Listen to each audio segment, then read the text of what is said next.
जब पता होगा कि आपने भोजन किया है तभी मुझे तृप्ति मिलेगी आर्य।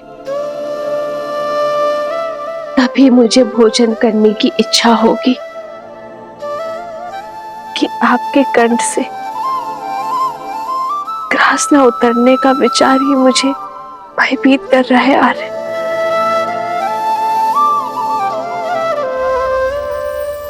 श्री राम श्री राम।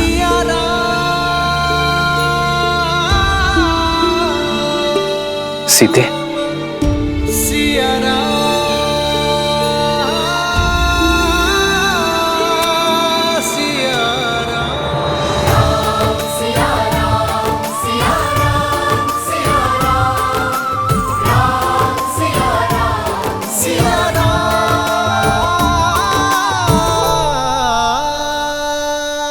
कब तक स्वयं को भूखा रखेंगे आर्य?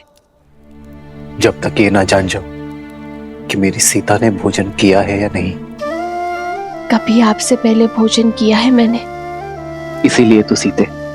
आर्य, जब दो लोगों में गहन और सच्चा प्रेम हो तो वो एक दूसरे का प्रतिबिंब बन जाते हैं। एक दूसरे से दूर होकर भी एक दूसरे से अलग नहीं हो पाते।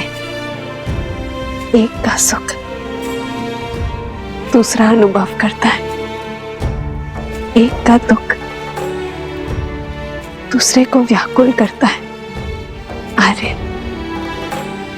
यदि आप सुखी नहीं रहेंगे, जीवित रहने का मार्ग नहीं खोजेंगे, तो मैं सुख के साथ अपना जीवन कैसे व्यतीत कर पाऊंगी आर्य? मेरे लिए, मेरे गर्भ में पल रही संतान के लिए आपका सामान्य होना आवश्यक है आर्य। इसलिए स्वयं को क्षमा कर दीजिए। भाग्य के इस लेख को स्वीकार लीजिए आर्य, और हमारे वियोग को एक नए सौभाग्य का प्रारंभ समझकर आगे बढ़िए। ये मस्तिष्क तुम्हारी कही हर बात मानता है सीते, पर इस मन का क्या करूं? जैसे मैं अपनी संतान के स्वास्थ्य, उसके सुख के लिए तत्पर हूं, वैसे ही आपको आपकी संतान अयोध्या की प्रजा के बारे में सोचना होगा आर्य। आपके भूखे रहने से उन्हें सुख नहीं मिलेगा आर्य। कैसे करे भापार ये राम, राम सिया राम, सिया राम, सिया राम।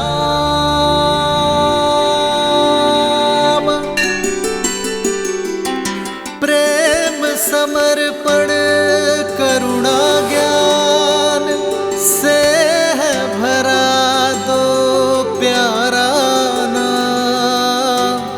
जय सिया राम, जय जय सिया राम, जय सिया राम, जय जय सिया राम। मैं जानता हूं सीते, जब तक मेरे मुख में ग्रास नहीं जाएगा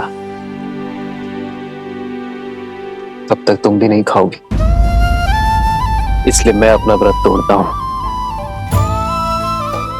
तुम भी खा लो सीते।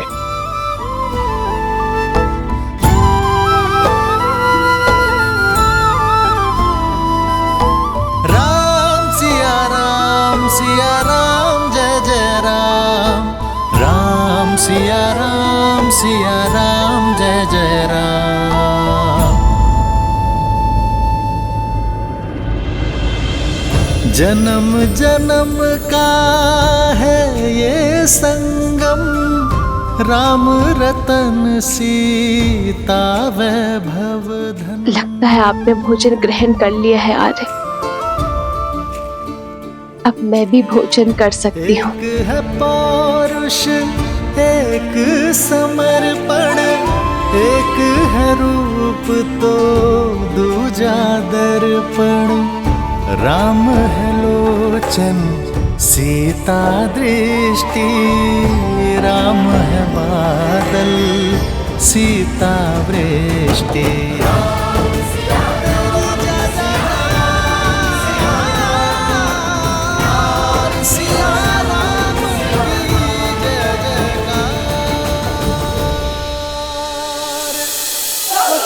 बचाओ बचाओ बचाओ बचाओ बचाओ, बचाइए बचाइए बचाइए बचाइए बचाइए बचाइए बचाइए, मुझे क्षमा कर दे, मुझसे त्रुटि हो गई। क्षमा करें महाराज, क्षमा करें महाराज, क्षमा करें। जब से आपने महारानी का त्याग किया है, तब से मेरे पति आत्मग्लानि में दिन भर दिन घुट घुट के जी रहे। महाराज, मैंने उनको क्षमा कर दिया महाराज, मुझसे क्षमा मांगना चाहते हैं महाराज, पर आपसे दृष्टि मिलाने की शक्ति नहीं है उनके पास महाराज, इस वजह से वो आपसे क्षमा मांगने नहीं आ पाए महाराज। जब तक आप इन्हें क्षमा नहीं करेंगे, तब तक ये अयोध्या वासी भी इन्हें क्षमा नहीं करेंगे महाराज। आप क्षमा कर दीजिए महाराज, देखिए इनका क्या हालत कर दिया इन लोगों ने महाराज। मुझे क्षमा कर दीजिए, मुझसे त्रुटि हो गई महाराज, खुदा भी ऐसा नहीं करूंगा।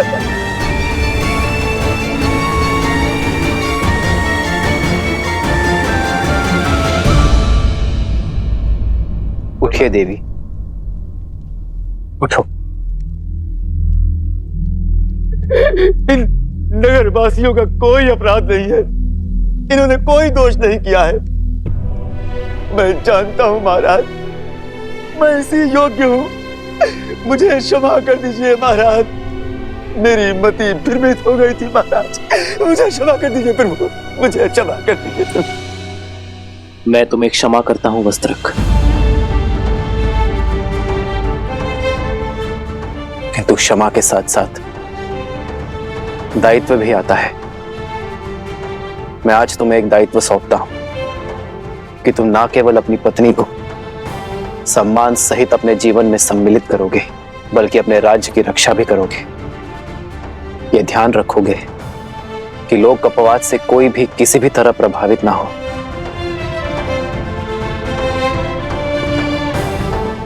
वस्त्रक, अब मेरे साथ साथ तुम भी राज्य की सेवा का दायित्व उठाओगे।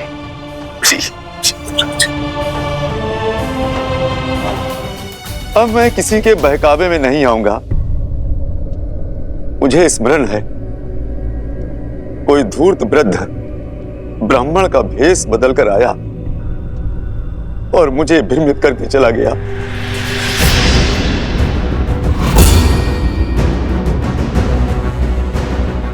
वस्त्रक, किस वृद्ध ब्राह्मण के बारे में कह रहे हो तुम?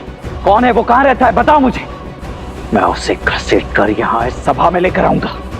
जिसने मेरी भाभी मां पर इतना बड़ा लांछन लगाया है, उसे तो पाताल से भी घसीट कर लाएगा ये लक्ष्मण। लक्ष्मण, संदेह फैलाने वाले को पकड़ने का कोई औचित्य नहीं है। औचित्य है महाराज, ये वही व्यक्ति है जिसके कारण आपने मेरी भाभी मां को वनवास दे दिया है। हमारा समस्त परिवार तार-तार हो चुका है और आप कह रहे हैं कि उसका सत्य जानकर भी इतने शांत कैसे रह सकते हैं आप? यही तो वो व्यक्ति चाहता है कि हमारा बल, हमारा श्रम हम व्यर्थ करें।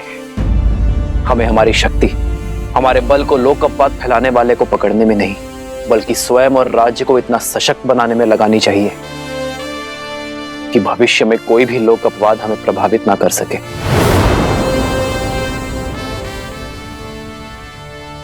परंतु मैं तो उस पापी को खोज कर रहूंगा जिसके कारण मेरी भाभी मां को उन्हें वनवास का दंश सहना पड़ा।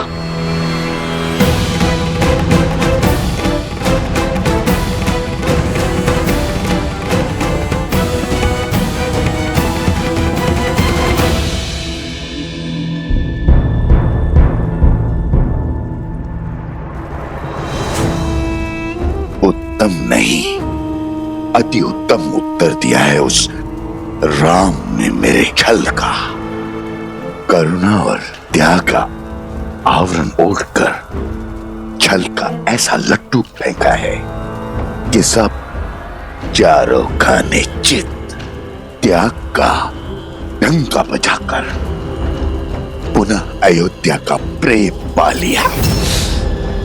बड़ा चतुर निकला ये सूर्यवंशी, पर मैं भी सहस्त्रमुख रावण हूं।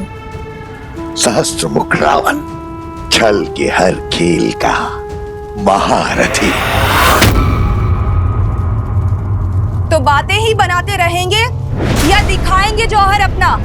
वहां धर्म का स्वरूप वो राम राज्य बना रहा है, अनंत काल तक पूजे जाने का मार्ग प्रशस्त कर रहा है, और तुम एक क्षण की ये जीत का उत्साह मना रहे हो। मूर्ख, असुर तो हो, बलवान पर बुद्धिहीन। परिस्थिति चाहे घर के भीतर की हो या राज्य के अंदर की,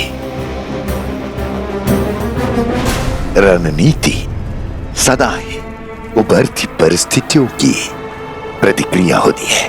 तो फिर इस परिस्थिति से लड़ने के लिए तुम्हारे पास क्या योजना है भैया? यात्रा,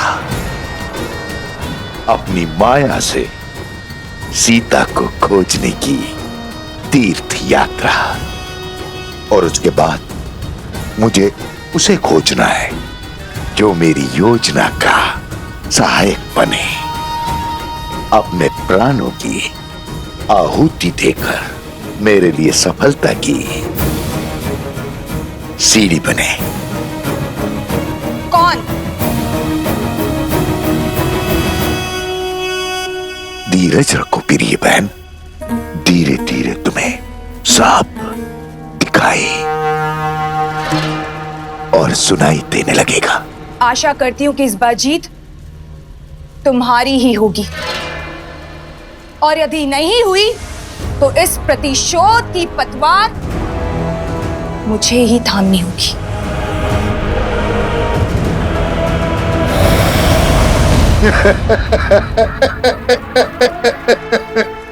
भावुक हो गई प्रिय बहन, भावुक हो गई। किंतु बहन, युद्ध भावनाओं से नहीं, युक्ति से लड़े जाते हैं। युक्ति से यात्रा आरंभ हो।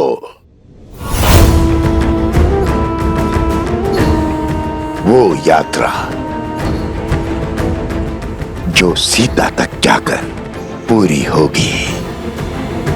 मैं आ रहा हूं देवी सीता, मैं आ रहा हूं।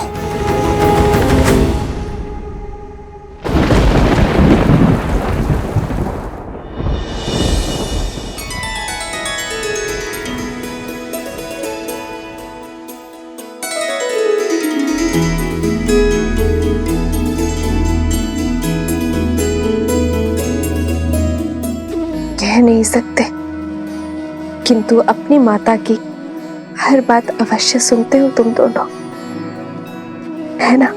तो चलो, आज तुम्हें अपने प्रभु की लीला सुनाती हूँ। राजा राम से तुम्हारा परिचय करवाती हूँ।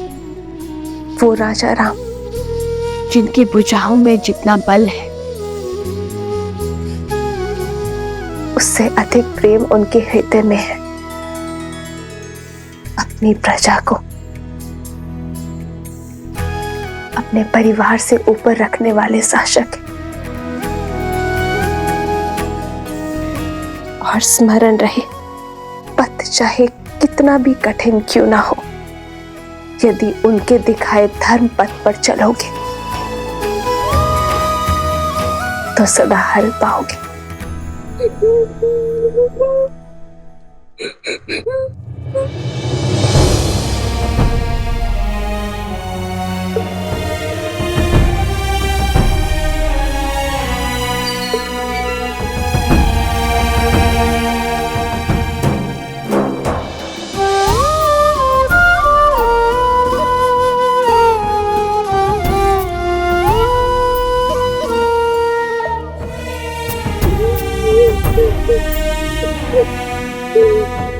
तुम रो क्यों रहे हो?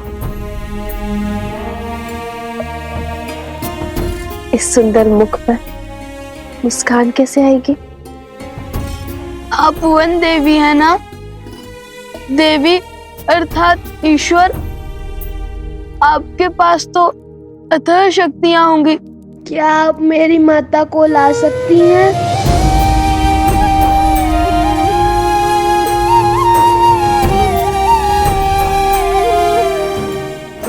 कुमुदनी,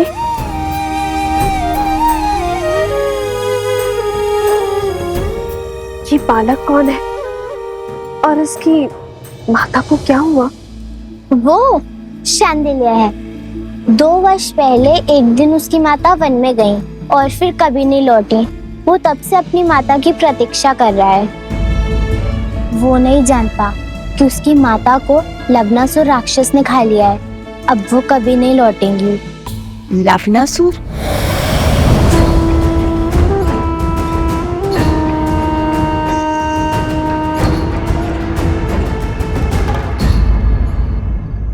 पुत्र अर्जुन,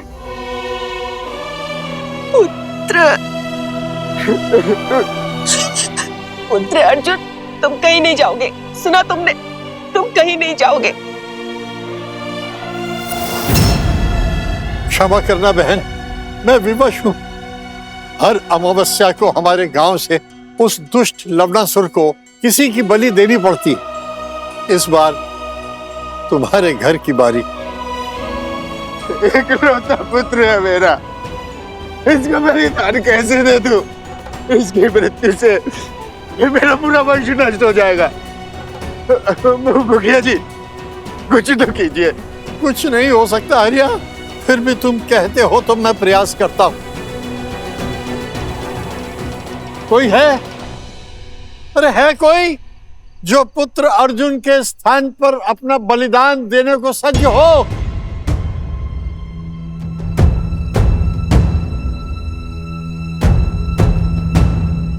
गुरु माँ कहती है यहाँ से कुछ ही दूर कौशल राज की सीमाओं के बाद एक नगर है, मधुपुरी। लवनासुर वहीं का राजा है। वो मनुष्यों का आहार करता है और कभी कभी कौशल की सीमाओं के पास आक्रमण कर मनुष्यों को खा जाता है।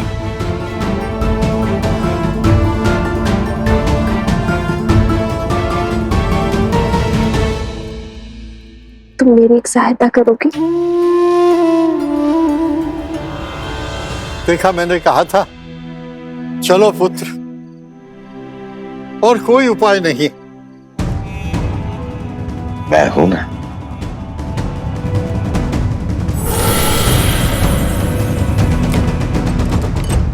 रुक जाओ।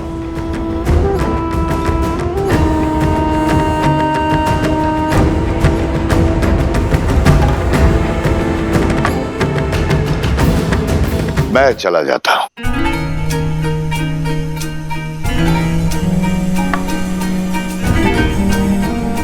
तीर्थ यात्रा पर जा रहा, मुक्ति पाने। अच्छा अवसर प्राप्त हुआ है। मुझे जीवन से कोई मोह नहीं है। मैं सच्ची हूं। प्राणों की आहुति तो देनी पड़ेगी। धन्य हैं आप। आप जैसे महापुरुष कहाँ मिलते हैं संसार में। आपका बहुत बहुत धन्यवाद।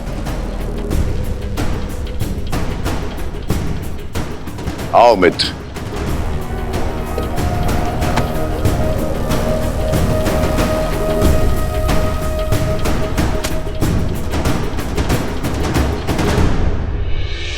चलो मित्र, मार्ग सरल नहीं होगा, अंत तक पहुंचना है।